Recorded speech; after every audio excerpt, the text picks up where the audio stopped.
kan mi ko dong real chul Chere chul.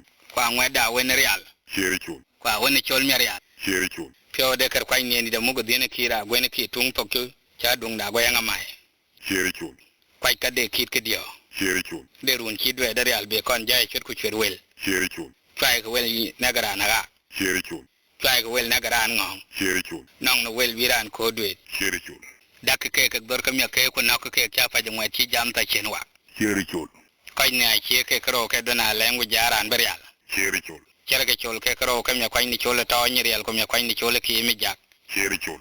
mi yendit ka ga ngwana bi de me ni ra ka ga ko ga ri je mi od nyani chori al we de chi tong ori a chiran wa pe Chere chul. mi ko ni kwal nyan to na chi mi kwa ni nyan to na wele do de tung to ko dia go mi ko go lo na woni nyong de ko be Chere chul. aga di nyani chul mo ko do re chi ngwa chi mi ojiri ngai ro mi chot ko wo je mu Chere chul. mi yo ma go ben pin bi ja goran ka bi je ben pin bi Chere chul. yan real bil pa nyang ro bil ka bar mi bil pia Chere chul. ka bar mi bil pia na mo dor ka nyan te je ding Chere chul. mi aka pele wi na lang mi akang de pio che do da dang di cheni te ku chi dio Chere chul. mi lo ala wa da ya de chul mi o ka ge ka da ya ri jo pia wa ni pio nam jngwa de pio che ga ma do na go ye Chere chul. pal go ga en mi lo ala wa da ya de chul ki je men de pa ka ga tien Chere chul. mi ling na wa mi o ka mi dingu go ka mi le ga ya Chere chul. mi ling na wa mi o ka mi di mi o ka mi le go ka mi ding ya mai ki ja yu ai ko ja la nyu ka ngo bo to ki ngwa chi yo ga nyan fin mi jo be la ben Chere chul. re da gwet Chere chul. pir ka de mi yom mi jogo chi de ta wa mi jang chen ka wo do ba dwe ro ga ko Chere chul. Chere chul. ani joda ba ko chir ke chi bala penyo ko ba jo to fin chir ke chi buru mi ko ke die chola gwen ki che ke ga di lo ke na lo Chere chul.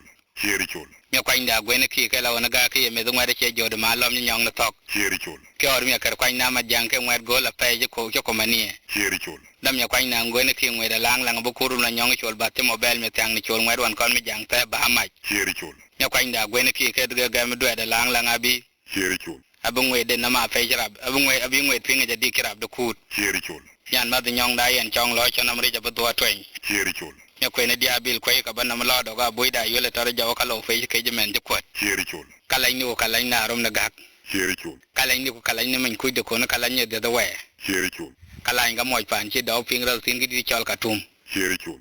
kala ni ko kala ni garang na me bio Chere chul. kala ni de fi Chere chul. kala na mo pan chi do ping ral tin gi di chol kurtum Chere chul. ya ka pan wo ja kala ral fe nyan ju ko ya dang de afin le diu Chere chul.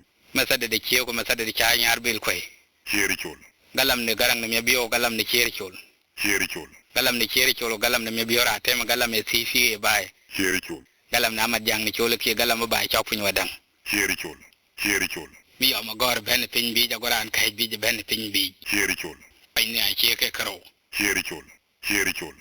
ko chere ke chol ke karo Chere chul. kai ne a che ke karo ke dona lengu jaran berial Chere chul.